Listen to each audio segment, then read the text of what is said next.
Hello, guys, and welcome back. Renele Brooks here, your host, and this is Purpose and Power Podcast, where faith meets strategy and strategy turns into impact. I hope you have a vision because this is a time to really build. So this is season 2, guys. We're way deep in episode 3 of season 2, and I hope the information has been helpful so far. We've talked about systems. We've introduced the playbook.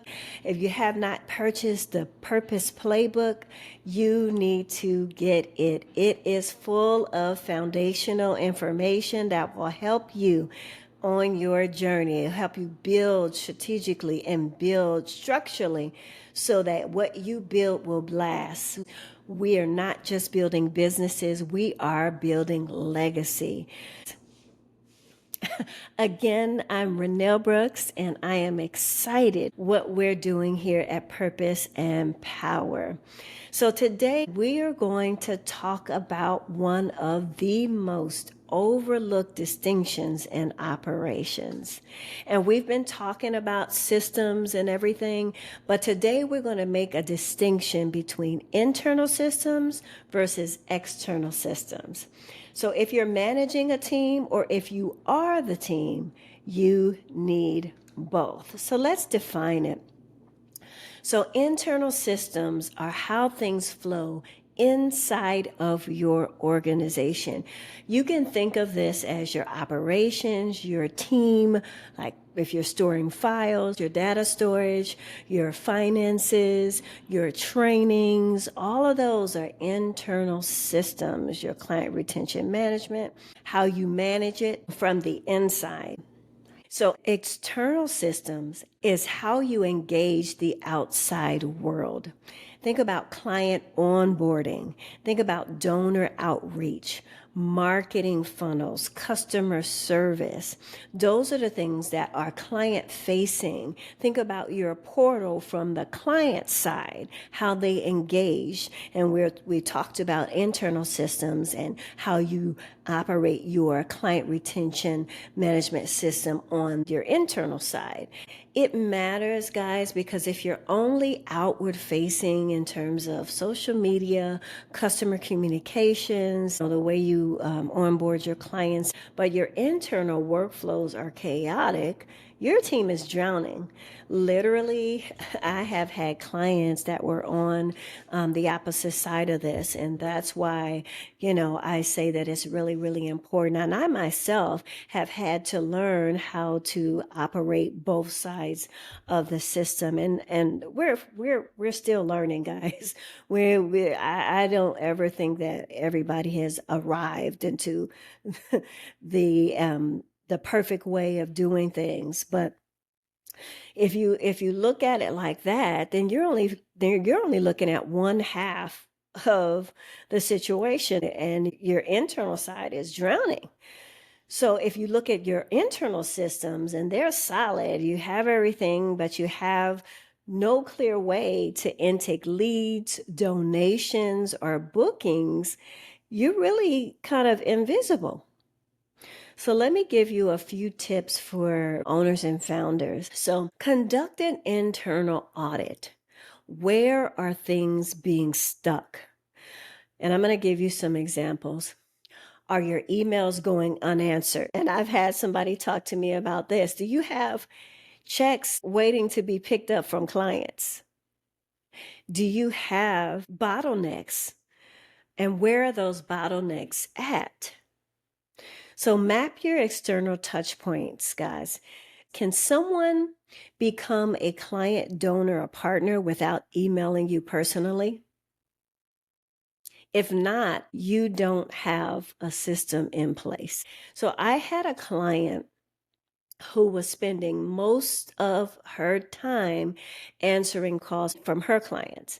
And she was saying to me, I'm on the phone hours out of the day. This particular client keeps calling me back.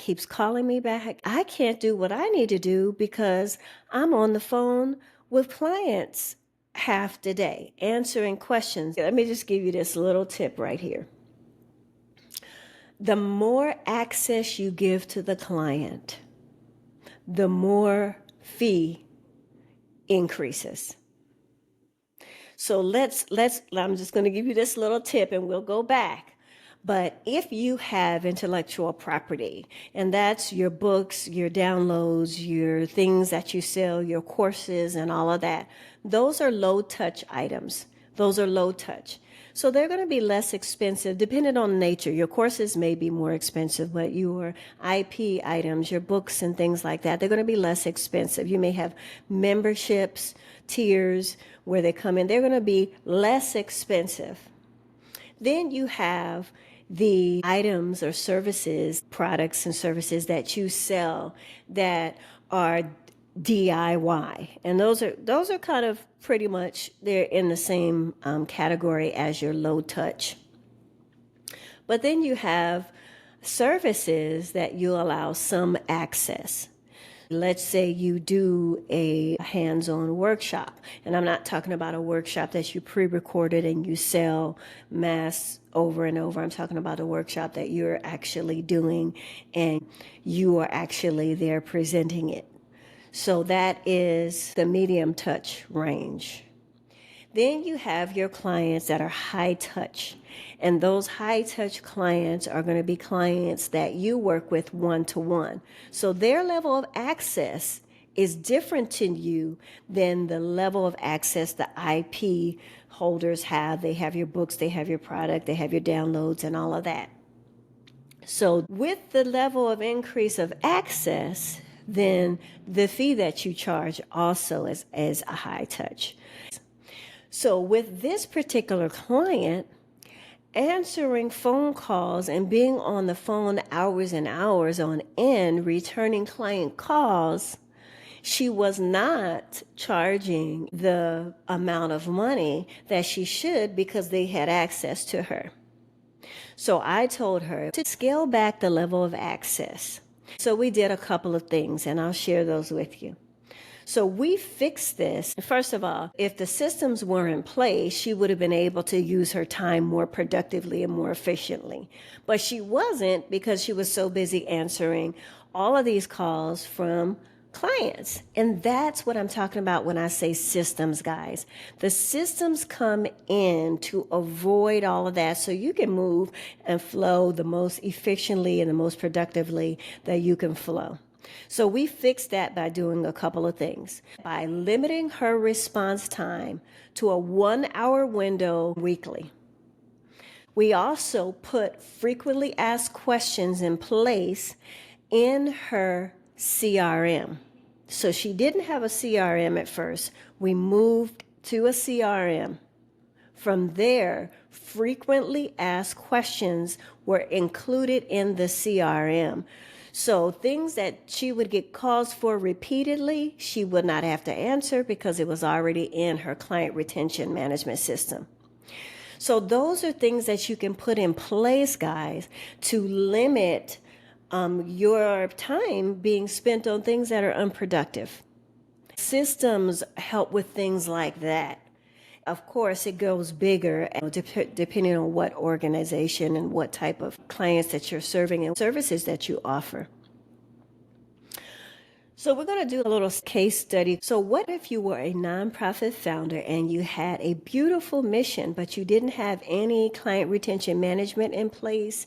You didn't have any system to update your donors, which is key. You didn't have any system in place for your volunteer information.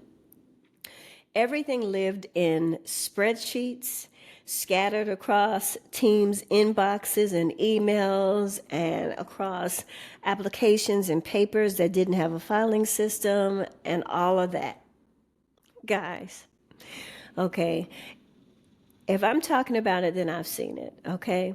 First of all, in the nonprofit world, I gave you a little tip and hint, in the small business sector. Let me give you one in the nonprofit sector. So if you are in the nonprofit world, guys, you know, or you should know, that volunteers equal money. Your volunteers equal money. How is that? How is that? How do volunteers equal money? Yes. So volunteers equal money like this. Your tracking your volunteer hours could get you positioned to receive grants. Do you know why? Because when they look at how you spend your money, and if you have a lot of money going to employee paychecks and you have little to no volunteers, that is an indicator that you're not using potential resources properly or well. So a tip for you guys that are nonprofit owners, track your volunteer hours. First of all, get volunteers. Have a volunteer orientation, have a manual out for your volunteers. Get volunteers, guys. Track their hours. How long are they there? Because every volunteer hour saves you employee paycheck money. So when I give them money, the money that I give them and donate to them is going to be used well because they have all these volunteers. The funding that I give is not going to be going to employee paychecks. It's actually going to fund the cause that I am excited about. So I wanted to give you guys just that little tip. If you're a nonprofit director or owner, or you're getting ready to build a nonprofit, track those volunteer hours, get volunteers, because it is one of the things that helps position you for grants. But guys, that's for another time. I just wanted to share that with you. So you can set up an internal workflow in Asana. Guys, you guys know I love Asana. Connect that to the MailChimp list, and then your engagement will increase and you will be saving time and get your piece back. So let me explain. If you don't have volunteer information being tracked, things are living in spreadsheets and scattered across team inboxes. You don't have any type of system to update your donors. Guys, that is key. It's as important as having the volunteers tracked. You need a system to keep your donors engaged. You need a system to keep them aware of what you are doing with the funds that they give you. You need a system to be able to reach out to them and tell them what's coming next. So if you don't have that, guys, you can set up these workflows in Asana. You can connect to the MailChimp so you can be able to email them regularly. If you're not using an email campaign, you need to use one. You need to have that system in place so you can easily select that group of donors, send them out mass emails, and be able to keep them engaged in what you're doing. When you do that, you'll find that your engagement will increase, your donor responses will increase, your donations will increase, and you'll be saving yourself some time and get your piece back. I'm going to give you some best practices like I generally do. One of the things that you can do is track how you or your team is spending your time each week. Remember, the systems bring efficiency and productivity. So you want to make sure, how are you spending your time every week? Like I said, my client was spending most of her time on phone calls when she could have been running her business and getting more clients, when she could have been doing other things that were more productive. So how are you or your team spending your time weekly? Apply the 80-20 rule. Okay, so the 80-20 rule, it is that 80% of the work is done with 20% of the capacity. But when it comes to time management, it's talking about those high value actions. And that's really just generally 20% of your work are those high value actions. So you want to spend 80% of the effort making sure that those high value actions are done, they're prioritized. You want to identify and prioritize the most impactful task, and that's going to be your 20%. So you can maximize productivity and achieve better outcomes. Focusing on the vital few things your business can optimize resource allocation, improve its efficiency, and achieve more with less. So you can also create a process map for any repeating task. Here again, Asana is awesome for automations. You can do this. Maybe you want to do the process map, and you can also do it in Canva. I've done a process map in Canva as well. But you can do the process map, and that's really good for tracking those repetitive workflows. You put your inputs in, you set up who it goes to, and then automatically move systematically through the process to completion. Okay? So these are things that you guys have to set up if you want peace of mind. If you do not have automation set up, if you do not have any systems in place, now is the time to really, really seriously think about how are you going to operate from this point forward. Because once you get the system in place, all it is checking it out. Every quarter, you want to just check it out and make sure a system is still relevant. You may have had another task that you needed to add into it. You may have had another step. Instead of it going directly to the director of operations, you may want it to go through the VP first. So you make those little tweaks in your automations and your system keeps running smoothly. So tools, guys. So here's some tools that will help you. So there's a tool called Toggle, and Toggle without an E. Toggle helps you with time tracking and team efficiency, and that's good for both nonprofits and small business owners. Zapier. Guys, Zapier is phenomenal. You can integrate Zapier in almost everything. Everything you do, every program that you have, you can integrate Zapier in just about. So this helps you automate repetitive actions. And like we were talking about Asana, Zapier does this as well. It helps you with your follow-ups, your client onboarding. And guys, if you don't have a system for onboarding, guys, let me help you. I have the best tool for onboarding clients. I love my client retention management system. It is so smooth and seamless and so easy. I really, really love it. So Zapier is good for both nonprofits and small businesses. So there are tools specific to nonprofit organizations. A lot of those come in when you're doing grants. I will make myself a note to write down some if you guys need some for grant writing. Just connect with me via my contact form on my website and say, hey, yes, please provide some tools for nonprofit organizations, specifically for grants and all of that. So Airtable. Airtable is a spreadsheet with superpowers for grants, clients, and inventories. Airtable helps with both, but like I said, if you were looking for something just specifically for nonprofits, they may have a couple of extra tools in there that could help you. But Airtable is good with spreadsheets, grants, clients, and inventory. So if you are a business that carries inventory, this would be a good system for you. All right, guys. So I am signing off for today. Thank you so much for joining me. I am so grateful to have you here. So if you are overwhelmed with growth, remember, you can always get systems in place that will help you. It will help you manage the things that you have to do from day to day.